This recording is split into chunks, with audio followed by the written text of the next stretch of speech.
Hello everyone, welcome back to my YouTube channel. तो आप सभी लोगों को सबसे पहले वेरी गुड मॉर्निंग।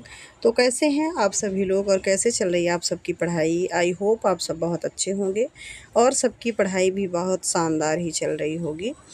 तो आज का जो मेरा ब्लॉग है वो फुल मोटिवेशनल ब्लॉग है और आज हम बताने वाले हैं अभ्यास करने का बेस्ट तरीका कि हम कैसे बार बार रिवीजन करें, हमारा अभ्यास कैसे हो। और एक चीज़ और एक डाउट सभी के मन में रहता है कि क्या हम केवल PYQ से सिलेक्शन ले सकते हैं, क्या हमारा सिलेक्शन हो सकता है और या कि PYQ को कैसे हल किया जाए। ये संपूर्ण रणनीति आज हम इस वीडियो में बताने वाले हैं। तो सबसे पहले हम आपको बता दें कि अभ्यास करने का जो बेस्ट तरीका होता है वो आपके लिए PYQ बहुत ही ज़्यादा इम्पॉर्टेंट होता है। हमारा जो PYQ है उससे हम बहुत अच्छे से सिलेक्शन ले सकते हैं। इसके लिए हमें क्या करना है कि PYQ लगाना हमारे लिए बहुत ज़्यादा इम्पॉर्टेंट है। हम पुराने जो पेपर दिए हैं, पेपर जो हैं पुराने, उस पेपर को हम सॉल्व करें, उसको लगाएं और उसी से हमारा सिलेक्शन हो सकता है। क्योंकि देखिए जब हम PYQ लगाते हैं तो उसमें ये नहीं कि हमने टिक करते गए और हमारा पूरा PYQ हल हो गया, ऐसा नहीं है। हमें ये करना है कि जो हम क्वेश्चन पढ़ रहे हैं तो उसका पहले एनालिसिस करें कि ये क्वेश्चन पूछ क्या रहा है और उस क्वेश्चन से हम 3 उसका क्वेश्चन और बनाएं। जैसे अगर कोई क्वेश्चन क्यों में दिया है तो उसका क्यों का भी हम हल निकालें, कब का भी निकालें और कहाँ का भी निकालें। तो जब हम 3 चीज़ें पढ़ेंगे तो हमारा जो क्वेश्चन है वो 3 आंसर हमें देगा। तो वो कहीं न कहीं एक एनालिसिस होगा और क्वेश्चन का हमारे जो लेवल है वो भी बढ़ेगा और बहुत अच्छे से हम उसको हल कर पाएँगे। देखिए बहुत सारे लोगों का ये रहता है कि उनका सिलेबस कंप्लीट हो जाता है, वो अपना PYQ नहीं लगाते हैं और जब एग्ज़ाम हॉल में बैठते हैं तो उन्हें फिर वही कंडीशन फेस करने पड़ती है कि मतलब उनको क्वेश्चन तो समझ में आता है, क्वेश्चन देखने से ऐसा लगता है कि ये क्वेश्चन पढ़ा हुआ है, हम इसको हल कर लेंगे। लेकिन जब वो रियल में आंसर करने लगते हैं तो वो कहीं न कहीं उनसे चूक हो जाती है और वो क्वेश्चन गलत हो जाता है।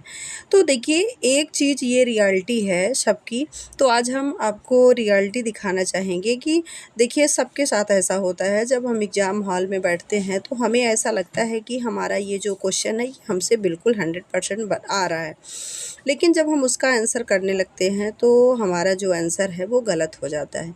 बहुत सारे क्वेश्चन ऐसे रहते हैं मिलते-जुलते जो कि हमने उसके पहले देखा है। लेकिन इसमें ये सबसे बड़ी गलती ये हो जाती है कि हम पहले से PYQ नहीं लगाते हैं, एक भी क्वेश्चन हम नहीं देखते हैं और जब वही एग्ज़ाम हॉल में आता है वो पेपर आता है तो हमें कहीं न कहीं बहुत सारी दिक्कतें फ़ेस करनी पड़ती हैं। तो इससे ना आपको बहुत ज़्यादा मतलब नुकसान होने वाला है। तो मेरा तो ये कहना है कि आप PYQ लगाइए, जितना हो सके उतना। देखिए अगर आपने एक चैप्टर कंप्लीट कर लिया है तो उसका बार-बार रिवीजन करिए, बार-बार अभ्यास करिए और सबसे ज़्यादा मोस्ट इम्पॉर्टेंट है PYQ करना। उस चैप्टर का PYQ ज़रूर करिए, चाहे छोटा चैप्टर हो चाहे बड़ा चैप्टर हो, लेकिन आपको उसके PYQ आपको लगाना ही है। तो इस प्रकार से अगर आप अपनी तैयारी को करते हैं तो आई होप कि आपकी तैयारी जो है वो बहुत ही शानदार होगी और अच्छे स्कोर से आप क्वालीफ़ाई करेंगे, अच्छे मार्क्स मिलेंगे आपको। तो आप इस प्रकार से आप अपनी तैयारी को जारी रख सकते हैं और PYQ ऐसे लगा सकते हैं। फिर जैसे आप कोई चैप्टर कर रहे हैं और चैप्टर आपका कंप्लीट हो गया है तो आप तुरंत उसका PYQ करिए और उसमें देखिए कि हमारी कहाँ पे पकड़ है, हमारा कौन-सा जो क्वेश्चन है वो थोड़ा-सा डिफ़िकल्ट है, तो उस पे आप ज़्यादा फ़ोकस करिए, ज़्यादा ध्यान दीजिए। और जैसे आप जो भी सब्जेक्ट कर रहे हैं उसमें देखिए एक चीज़ मैं और कहूँगी कि पेपर जब होता है तो ऐसा नहीं है कि पेपर में सारे क्वेश्चन डिफ़िकल्ट रहते हैं। बहुत सारे क्वेश्चन ऐसे रहते हैं जो आपकी पकड़ में रहते हैं, आप उसको बहुत ही आसानी से कर लेते हो। तो आपको ना डिफ़िकल्ट चीज़ों में ध्यान नहीं देना है, जो चैप्टर बहुत ही कठिन है उस पे बिल्कुल ध्यान नहीं देना है। जो आपकी पकड़ में है, जो आप समझ रहे हो, उसको अच्छे से आप एनालिसिस करो, अच्छे से उसको रीड करो, रिवीजन करो, प्रैक्टिस करो, उसी को बार-बार चीज़ें पढ़ो। क्योंकि जब आप जैसे जब ज़्यादा डिफ़िकल्ट चीज़ों में घुसोगे ना, तो आपका जो ईज़ी वाला चैप्टर है वो भी आपका भूलता जाएगा और कुछ भी हासिल होने वाला नहीं होगा। आप मतलब जैसे जब ज़्यादा कठिन चीज़ देखोगे तो इधर का भी सब भूलता जाएगा। तो आप ना एक काम करो कि जो आपका ईज़ी है, जो आपकी पकड़ में है और आपको जो चैप्टर कंप्लीट समझ में आ रहा है, उसी पे आप बार-बार फ़ोकस करो, बार-बार उसको स्टडी करो और उसी का पीवाईक्यू लगाओ। तो उससे आपको बहुत ज़्यादा बेनिफिट होने वाला है।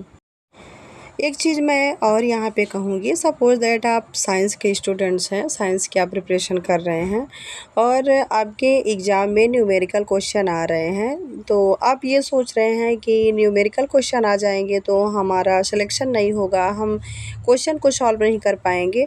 लेकिन एक चीज़ ये भी है कि न्यूमेरिकल के साथ साथ थ्योरिकल क्वेश्चन भी बहुत ज़्यादा रहेंगे। तो आप न्यूमेरिकल क्वेश्चन को आप इतना ज़्यादा फोकस मत करो, क्योंकि जब वो चीज़ आपको समझ ही नहीं आ रही है तो उसमें टाइम वेस्ट करने से कोई मतलब नहीं है। आप थ्योरिकल पे ही ध्यान दो, क्योंकि जो थ्योरिकल क्वेश्चन है वो आपका प्लस पॉइंट है, तो आप उस पे बढ़िया पकड़ बनाओ और अच्छे से सॉल्व करो। ऐसा नहीं है कुछ ही नंबर कटेंगे, पर यह है कि आपका जो थ्योरिकल वाला पोर्शन अच्छा से होगा, आप अच्छे से कंप्लीट करोगे, कवर करोगे, तब भी आपके सिलेक्शन के चांसेस बहुत ज़्यादा रहते हैं, आप सिलेक्शन अच्छे से पा सकते हो। तो इस प्रकार से जितने भी आपको क्वेश्चन आपके सिलेबस में रहते हैं, अगर जो पोर्शन आपको बहुत ज़्यादा हार्ड लग रहा है, आपको ये लग रहा है कि हम ये वाला नहीं कर पाएंगे, तो आप इन बचे हुए दिनों में उसमें टाइम वेस्ट मत करो। आप अच्छे से जो इजी क्वेश्चन है, जो इजी वाले चैप्टर हैं, उस पे फुल फोकस करो और अच्छे से पढ़ाई करो, अच्छे से उसका पूरा रिवीजन करो, 1 बार, 2 बार, 3 बार। ऐसा नहीं है आपका सिलेक्शन इस बार नहीं हुआ तो अगले बार आपका सिलेक्शन ज़रूर होगा।